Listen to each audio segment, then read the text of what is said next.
This is Brent with Lykins Motorsports, and we are looking at, if you watched the video from last week, we were working on some AFR 205cc small block Ford heads for our 363 build, and I had come up with a plan in order to fine-tune things a little bit. The valve spring install height was too big, and didn't really give me the spring pressures that I wanted. Plus it had steel retainers, and I expect to be pulling some RPM with this engine. So what I did was, if you remember, there wasn't any more room to stack shims because they had quite a bit of shims underneath of them already.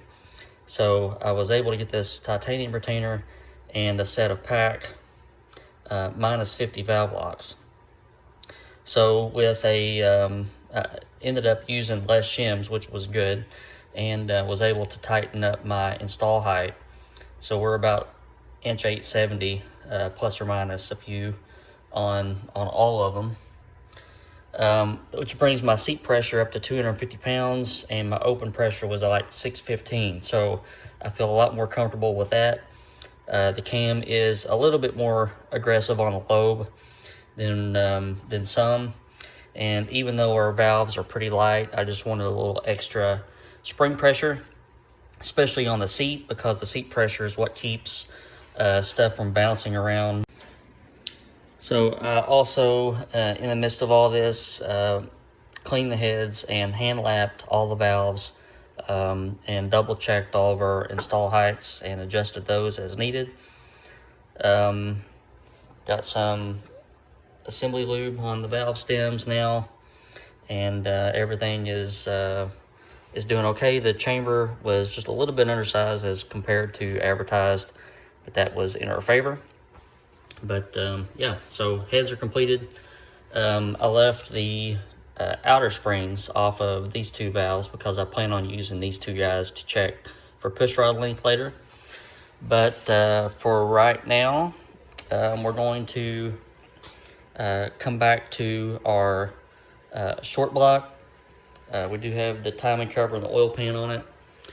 I'm going to show some things with oil pressure and how much flow we're getting with our restrictors. So I'm going to go ahead and get my electric half-inch drill motor and my priming tool and oil pressure gauge, and we're going to do some experimentation. All right, so we don't have any lifters in the bores, obviously. If you remember the way that I set the block up, I have the restrictors from the back side of each lifter gallery. They plug in from the back, and they have a 60 thousandths orifice. Look how much oil comes through with a 60 thousandths orifice.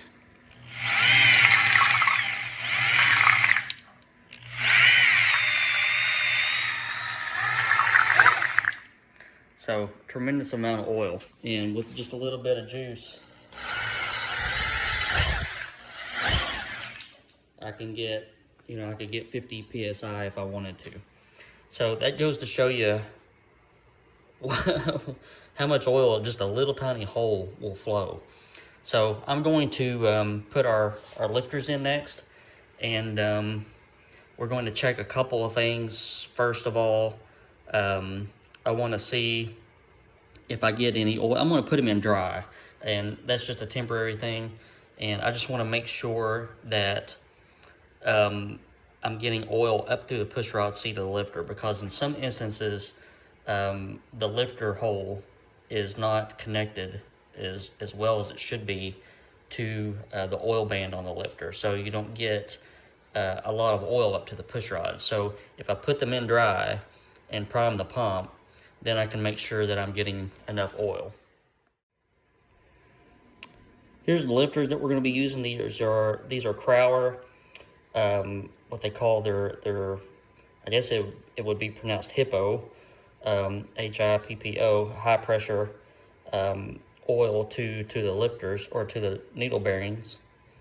But I'm going to go ahead and slide those in and get the rest of them in and then we're going to see what kind of oil flow we get to the top. The reason I'm doing this now is because if I went ahead and put the heads on, there'd be no way I could get the lifters in and out. And this is such a common occurrence that this little feed hole here doesn't connect to the band. It's such a common occurrence that I'm pretty much planning on having to grind a little indentation there so it'll feed oil. So this is just one of those precautions and one of those things that you do before you put the heads on an 8200 deck block. Okay, so I can see directly into the push rod seat, and if I get a decent amount of oil coming out of those, will be good. But here's what we're looking at.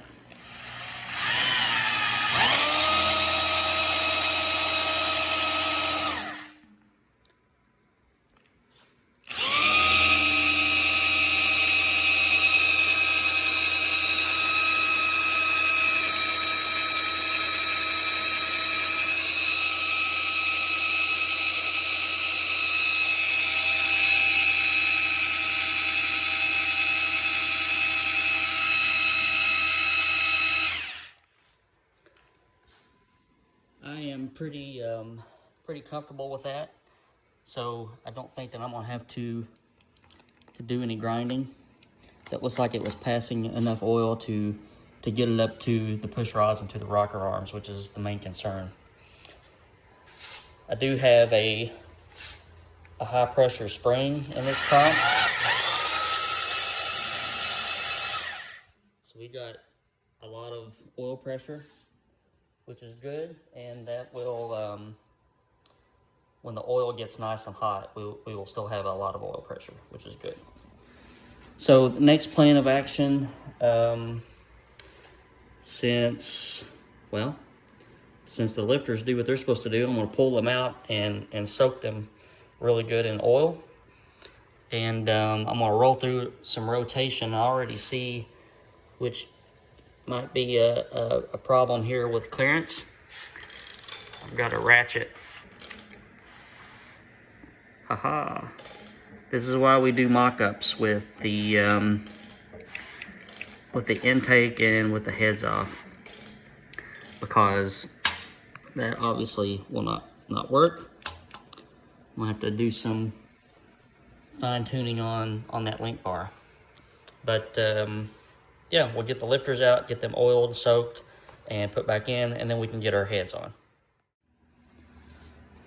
So right now, I've got everything mocked up, and a couple of things that I'm gonna check.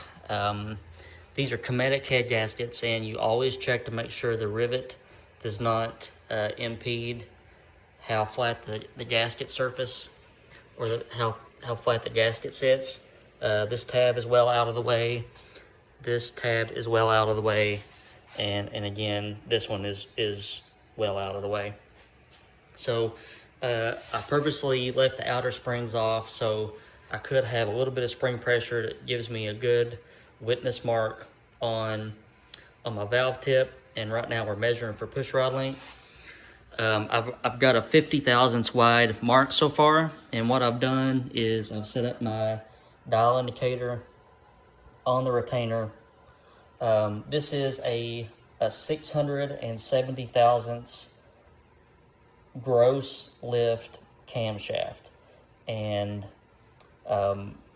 with lash, 20 thousandths lash, we should be getting 650 at the valve. I've got the lash out of it, and I used my Evo method of setting the rocker arm, and I set it with 0 lash, 0 preload. So what I should be measuring right now is gross lift without lash. And if the geometry is on point, then I shouldn't lose hardly anything to bad geometry or something being off there. So I'm gonna roll this engine over, and we're gonna count how much lift we got at the valve.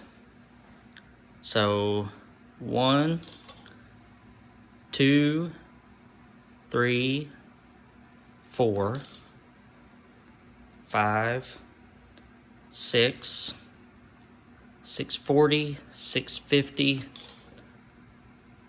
660, 665, 666 and a half.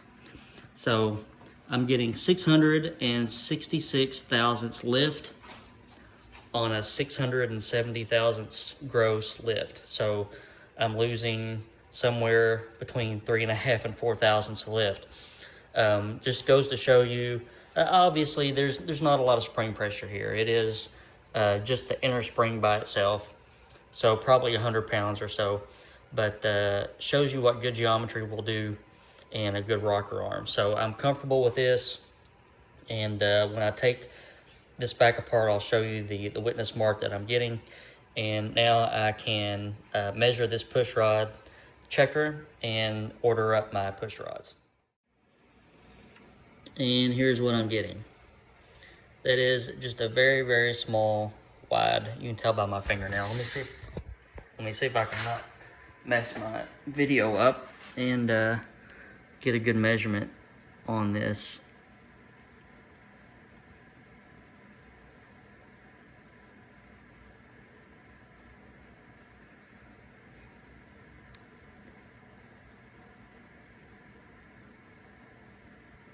So between 50 and 55 thousandths, it's hard to measure on camera. So I have lost the minimal amount of lift due to geometry, and we've got a pattern that's pretty much near the valve stem. Not that that's important, just making a note. And now I can pull my push rod tool out and get a length on that, and go to trend and get my push rods.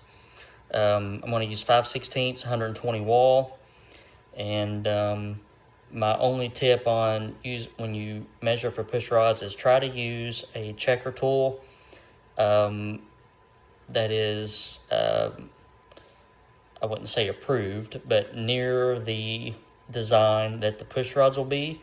The radiuses on the end, I guess radii, should be close to the manufacturer of your push rods. If not, you will get a little bit of a difference there. This push rod length checker is made for comp cams by Trend, so I'm pretty confident that everything is the same, and in my experience with past measurements, it is. So one other thing that I got going on here, I just showed you a few minutes ago. The link bar rubs the block. Instead of grinding the link bar, I flipped it over so that all of my link bar in play is on this side of the lift repair, and that gives me clearance to the block. So, yep, it's upside down, but I'm showing you on camera why I did it. And if anybody ever pulls the intake off this engine and they see that, then I'm telling you right now, I did it for a reason. I'm not an idiot and put it on upside down on purpose. All right, on to the next step. All right, so it looks like we're going to be at 6875 for our push rod length. So a few other things that you need to check for before you go too much further. Make sure that you have clearance in between the retainer and the rocker arm, and the spring and the rocker arm. When I changed to the minus 50 locks, it basically pushed everything down 50 thousandths, so that really helped me out. It was much closer than that. But you want to check that, and you also want to check push rod to the rear of your rocker arm clearance. This is a 1:6 ratio, so I figured I'd be in good shape. What happens when you go to like a 1:7 or 1:8 ratio, it moves the push rod closer to the fulcrum of the rocker arm, and it makes the clearance a little bit hairy. But just go ahead and roll through. You want to roll through a full motion and make sure that you have clearance between your push rod and your rocker arm body. All right, I just did the same thing for the exhaust valve. I had to lengthen my checker 25 thousandths to get it where I wanted it. So we're going to end up with 2 lengths of push rods, 6875 for the intake, 6900 for the exhaust side. So with all that being done, I can go ahead and put my outer springs back on, and I can get my heads bolted down. So we are now at this point. Got both heads on and torqued down, 100 pound-feet. And we're getting ready to take a look at our intake manifold and see how it fits up. Here's what we're using for an intake. This is a essentially an Edelbrock Victor Jr., but it's made for Ford Racing. So Ford Racing could put their part number on it and the Motorsport logo. As of right now, Edelbrock is horrible on basically anything with their name on it, on having it in stock. And I thought about using a Super Victor, and thought about using a Victor Jr., but I couldn't find either one of those. So I happened to find a little cache of these Motorsports intakes, which are essentially Victor Jr.'s. So I bought some of those and sent them to Joe Crane to have ported, and it has been fully ported inside. Really nice looking deal. This one, he ported one that flows, I think, 350 CFM for my 310 cubic inch small block Ford dyno mule, and this one for the 363 flows 370 CFM average across the ports. So we're going to set this down on our engine and see how it fits up without gaskets on it. So I usually put them on without gaskets just because the majority of them need cut, need the flanges cut to fit. But this one, you can see the floor kind of, if I'd stop shining the light my way, you can see the floor of the head port, and the roof of the intake is sitting pretty far down below the roof of the cylinder head. So that tells me we may be in pretty good shape, and I'm going to mock up a intake gasket now and see how it fits.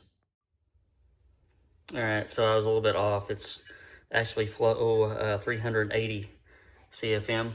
What I'm doing now is I've got my BHJ angle fixture, and I'm just checking to make sure that the angles are correct. I don't see any gaps.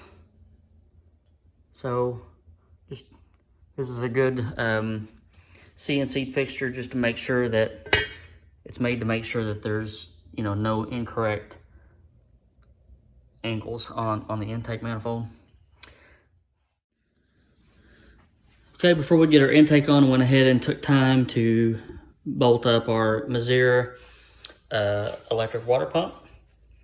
These are good for about 13 to 14, 15, something like that, horsepower on the dyno. That's what I've seen in the past.